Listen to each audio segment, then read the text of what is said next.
Thank you, thank you. Thank you, everybody. Thank you.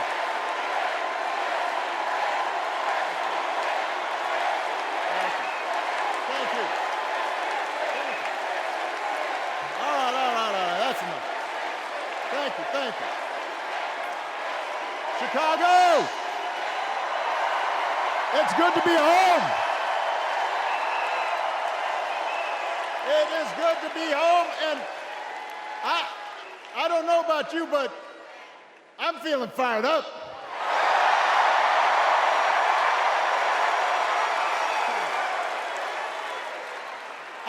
I am feeling ready to go.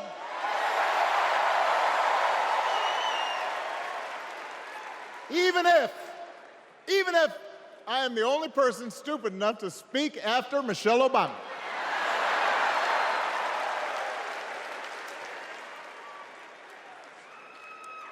I am feeling hopeful because this convention has always been pretty good to kids with funny names who believe in a country where anything is possible. Because we have a chance to elect someone who has spent her entire life trying to give people the same chances America gave her. Someone who sees you and hears you and will get up every single day and fight for you. The next president of the United States of America, Kamala Harris.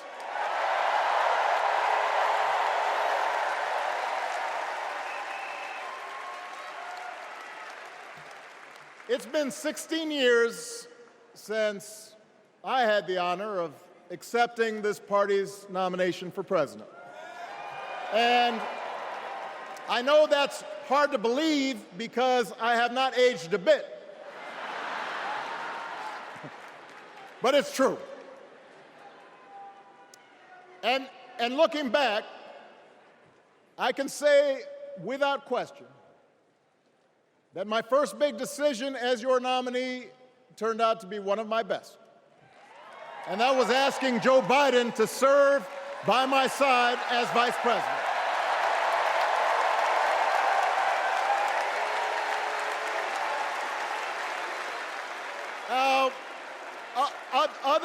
Other than some common Irish blood, Joe and I come from different backgrounds. But we became brothers. And as we worked together for 8, sometimes pretty tough years, what I came to admire most about Joe wasn't just his smarts, his experience. It was his empathy and his decency and his hard-earned resilience, his unshakable belief that everyone in this country deserves a fair shot.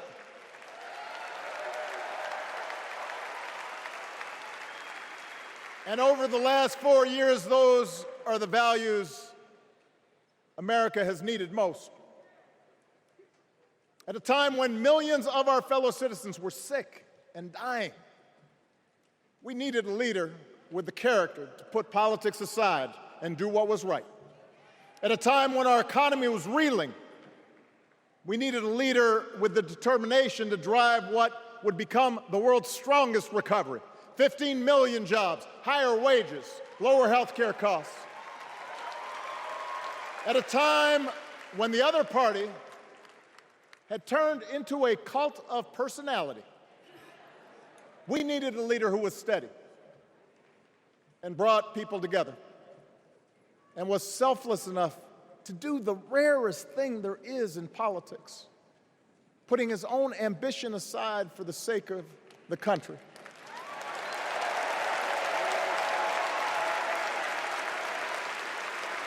History will remember Joe Biden as an outstanding president who defended democracy at a moment of great danger. And I am proud to call him my president, but I am even prouder to call him my friend.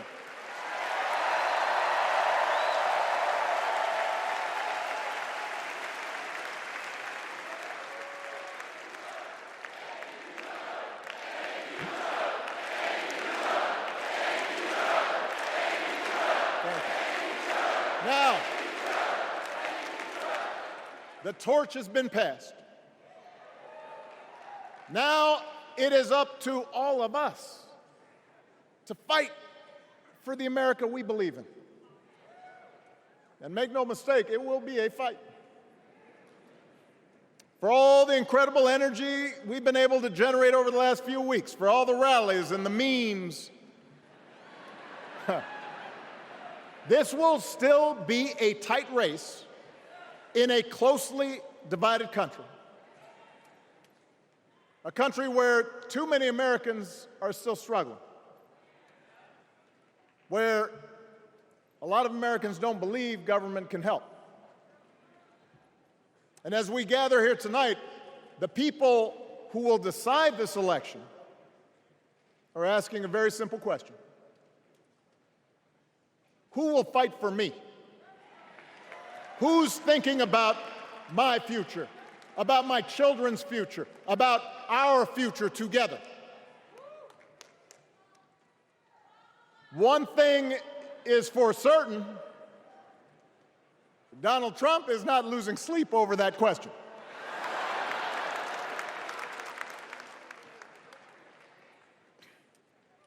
Here's a 78-year-old billionaire who has not stopped whining about his problems since he rode down his golden escalator 9 years ago.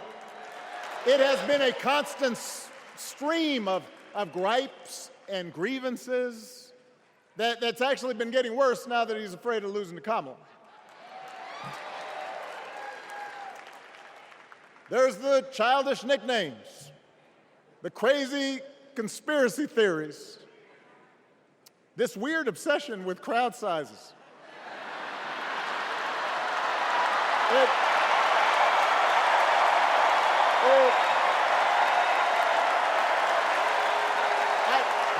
It just goes on and on and on.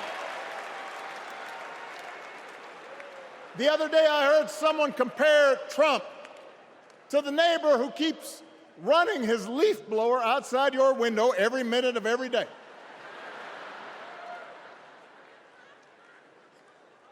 Now, from a neighbor, that's exhausting. From a president, it's just dangerous. The truth is, Donald Trump sees power as nothing more than it means to his ends. He wants the middle class to pay the price for another huge tax cut that would mostly help him and his rich friends. He killed a bipartisan immigration deal written in part by one of the most conservative Republicans in Congress that would have helped secure our southern border because he thought trying to actually solve the problem would hurt his campaign. He doesn't. Do not boo. Vote.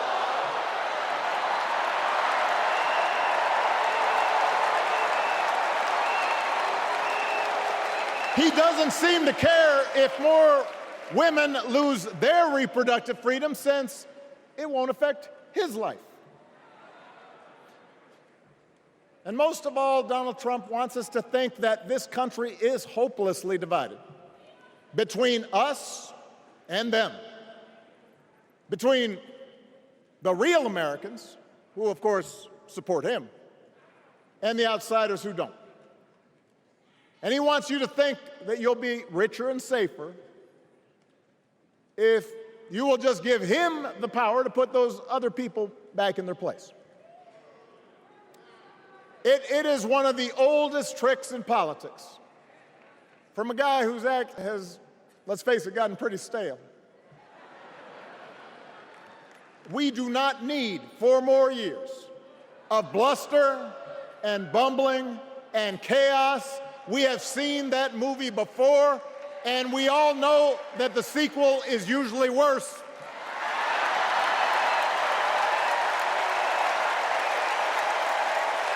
America's ready for a new chapter. America's ready for a better story.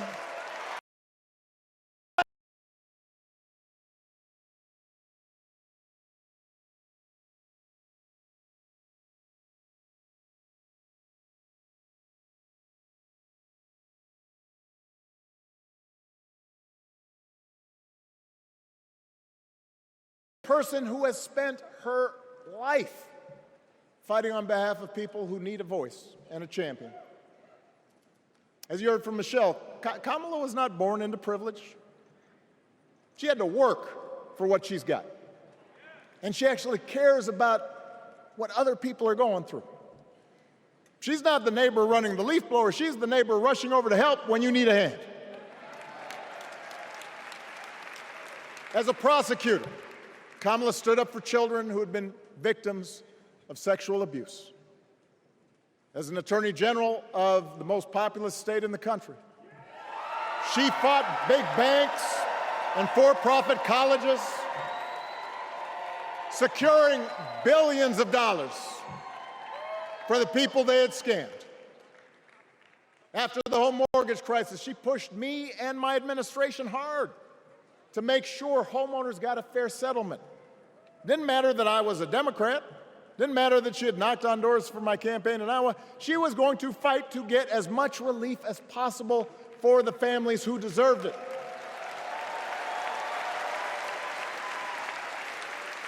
As vice president, she helped take on the drug companies to cap the cost of insulin, lower the cost of health care, give families with kids a tax cut. And she is running for president with real plans to lower costs even more and protect Medicare and Medicaid, and sign a law to guarantee every woman's right to make her own health care decisions.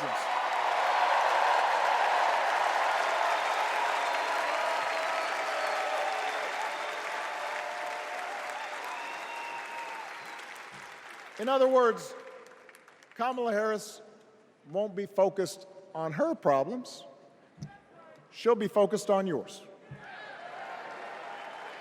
As president, she won't just cater to her own supporters and punish those who refuse to kiss the ring or bend the knee. She'll work on behalf of every American. That's who Kamala is. And in the White House, she will have an outstanding partner in Governor Tim Walz.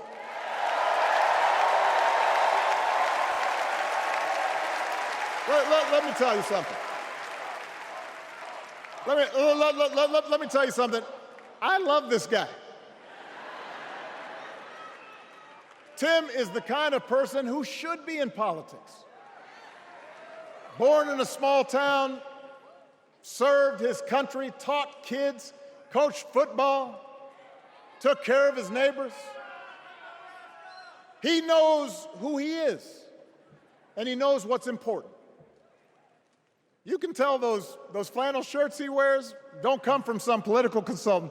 They come from his closet, and they have been through some stuff.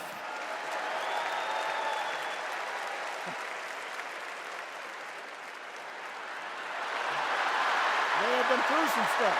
That's right.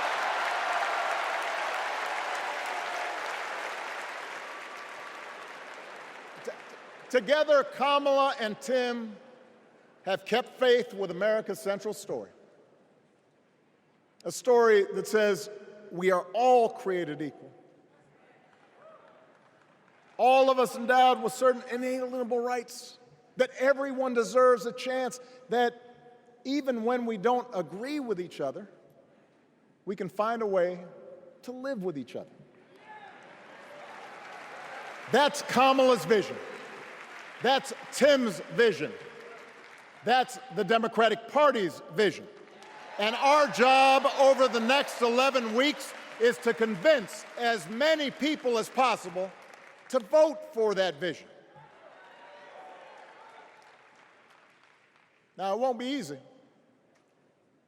The other side knows it's easier to play on people's fears and cynicism, always has been. They will tell you that government is inherently corrupt, that sacrifice and generosity are for suckers. And since the game is rigged, it's okay to take what you want and just look after your own. That's the easy path. We have a different task. Our job is to convince people that democracy can actually deliver. And in doing that, we can't just point to what we've already accomplished. We can't just rely on the ideas of the past. We need to chart a new way forward to meet the challenges of today. And Kamala understands this. She knows, for example, that if we want to make it easier for more young people to buy a home, we need to build more units and clear away some of the outdated laws and regulations that made it harder to build homes for working people in this country. That is a priority, and she's put out a bold new plan to do just that.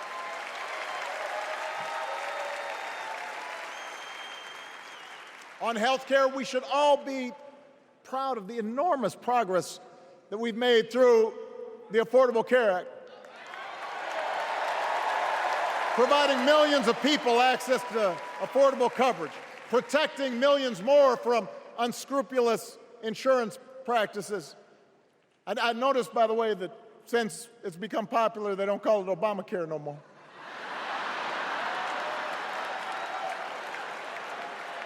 But Kamala knows we can't stop there, which is why she'll keep working to limit out-of-pocket costs. Kamala knows that if we want to help people get ahead, we need to put a college degree within reach of more Americans. But she also knows college shouldn't be the only ticket to the middle class.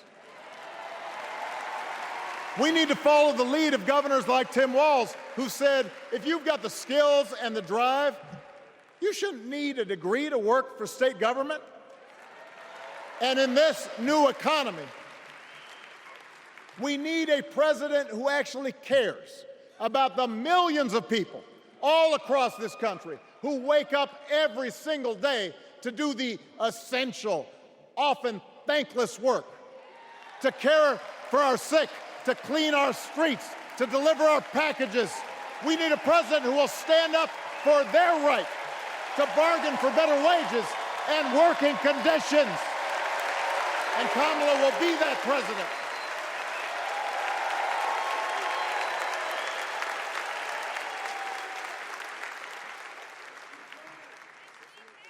Yes, she can.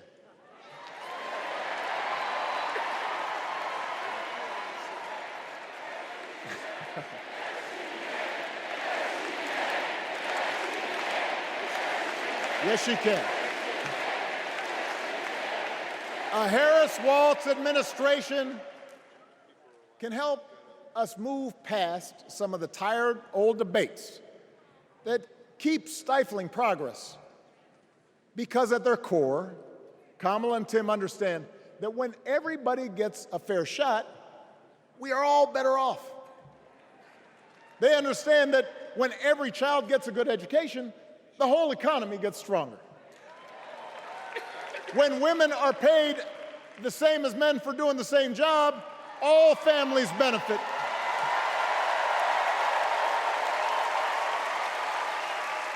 They understand that we can secure our borders without tearing kids away from their parents, just like we can keep our streets safe while also building trust between law enforcement and the communities they serve and eliminating bias. That will make it better for everybody.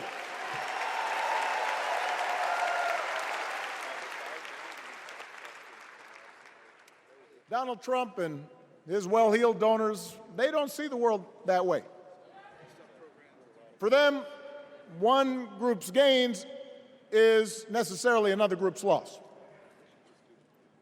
For them, freedom means that the powerful can do pretty much what they please, whether it's fire workers trying to organize a union or put poison in our rivers or avoid paying taxes like everybody else has to do. Well, we have a broader idea of freedom. We believe in the freedom to provide for your family if you're willing to work hard.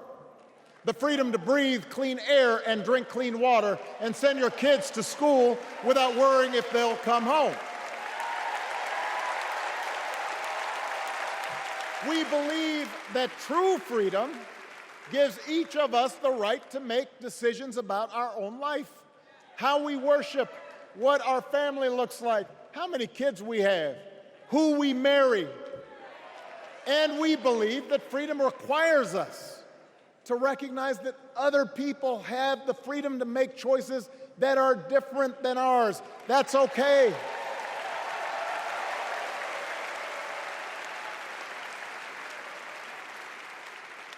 That's the America Kamala Harris and Tim Walz believe in.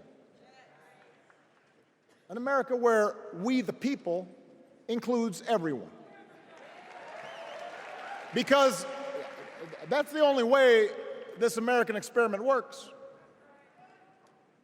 And despite what our politics might suggest, I think most Americans understand that. Democracy isn't just a bunch of abstract principles and dusty laws in some book somewhere. It's the values we live by.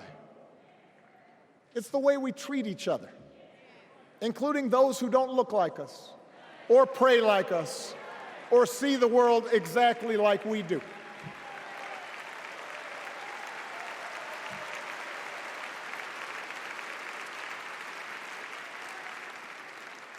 That sense of mutual respect has to be part of our message. Our politics have become so polarized these days that all of us across the political spectrum seem so quick to assume the worst in others, unless they agree with us on every single issue. We start thinking that the only way to win is to scold and shame and out-yell the other side. And after a while, regular folks just tune out, or they don't bother to vote. Now, that approach may work for the politicians who just want attention and thrive on division, but it won't work for us. To make progress on the things we care about, the things that really affect people's lives, we need to remember that we've all got our blind spots and contradictions and prejudices, and that if we want to win over those who aren't yet ready to support our candidates, we need to listen to their concerns and maybe learn something in the process. After all, if a parent or grandparent occasionally says something that makes us cringe, we don't automatically assume they're bad people. We recognize that the world is moving fast, that they need time and maybe a little encouragement to catch up. Our fellow citizens deserve the same grace we hope they'll extend to us.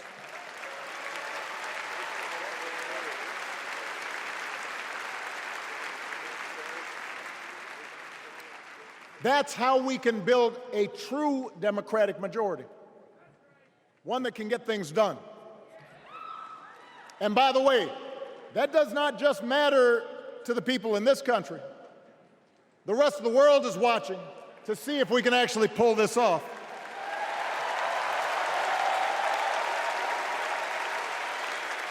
No nation, no society has ever tried to build a democracy as big and as diverse as ours before.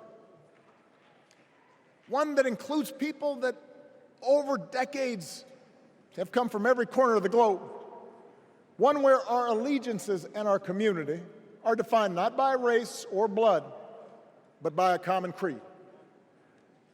And that's why when we uphold our values, the world's a little brighter. When we don't, the world's a little dimmer, and dictators and autocrats feel emboldened. And over time, we become less safe. We shouldn't be the world's policemen, and we can't eradicate every cruelty and injustice in the world. But America can be and must be a force for good, discouraging conflict, fighting disease, promoting human rights, protecting the planet from climate change, defending freedom, brokering peace. That's what Kamala Harris believes, and so do most Americans.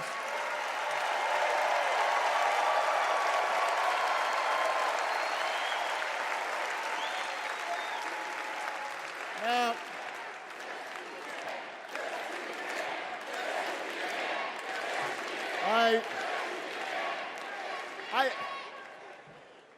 I, I, I know these ideas can feel pretty naive right now.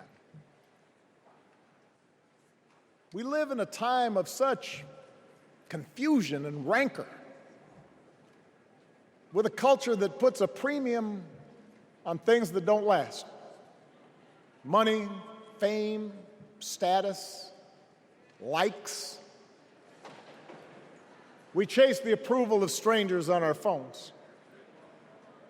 We build all manner of walls and fences around ourselves, and then we wonder why we feel so alone. We don't trust each other as much because we don't take the time to know each other.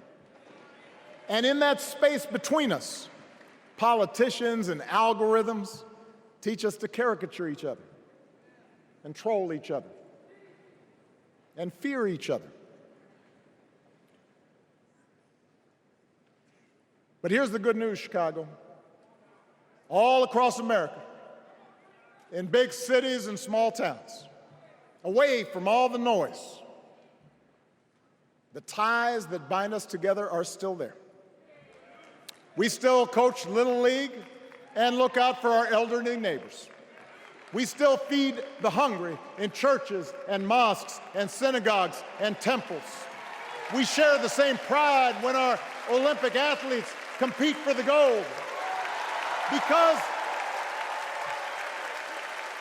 the vast majority of us do not want to live in a country that's bitter and divided. We want something better. We want to be better. And the joy and the excitement that we're seeing around this campaign tells us we're not alone. You know, I've spent a lot of time thinking about these past few months because, as Michelle mentioned, this summer we lost her mom, Ms. Marion Robinson. And I don't know that anybody has ever loved their mother-in-law any more than I love mine. Mostly it's because she was funny and wise and the least pretentious person I knew. That, and she always defended me with Michelle when I messed up. I'd hide behind her.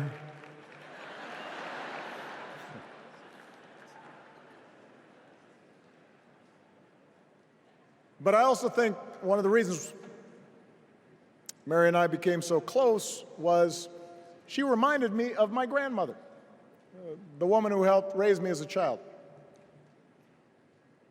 And on the surface, the two of them did not have a lot in common.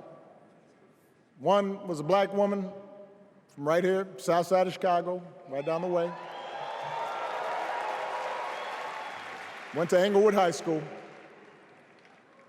The other was a little old white lady born in a tiny town called Peru, Kansas.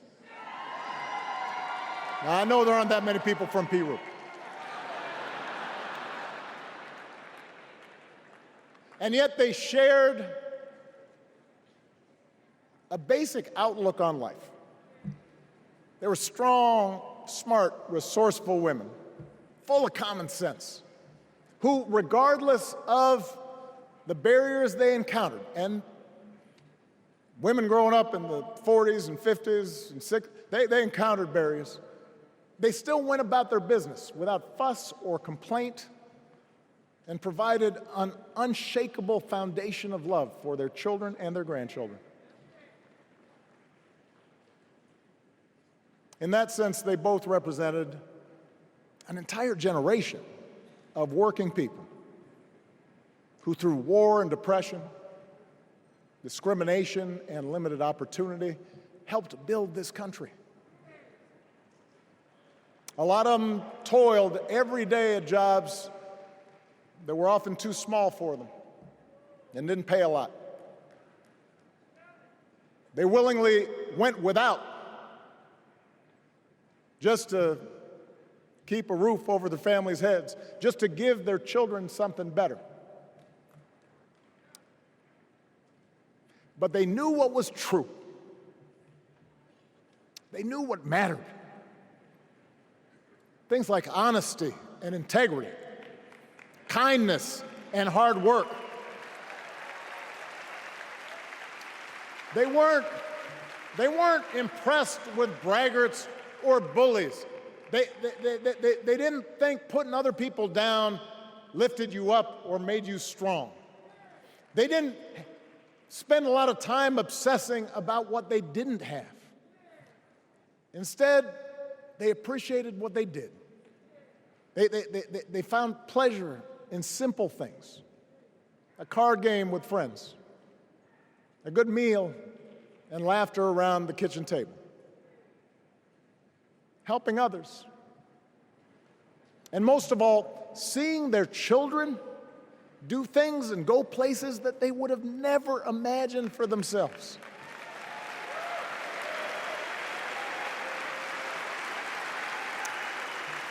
Whether you are a Democrat or a Republican or somewhere in between, we have all had people like that in our lives. People like Kamala's parents, who crossed oceans because they believed in the promise of America. People like Tim's parents, who taught him about the importance of service. Good, hard-working people who weren't famous or powerful, but who managed in countless ways to leave this country just a little bit better than they found it. As much as any policy or program, I believe that's what we yearn for. A return to an America where we work together and look out for each other. A restoration of what Lincoln called, on the eve of civil war, our bonds of affection. An America that taps what he called the better angels of our nature. That is what this election is about. And I believe that's why, if we each do our part over the next 77 days, if we knock on doors, if we make phone calls, if we talk to our friends, if we listen to our neighbors, if we work like we've never worked before, if we hold firm to our convictions, we will elect Kamala Harris as the next President of the United States, and Tim Walz as the next Vice President of the United States. We will elect leaders up and down the ballot who will fight for the hopeful, forward-looking America we all believe in, and together we too will build a country that is more secure and more just, more equal, and more free. So let's get to work. God bless you, and God bless the United States of America.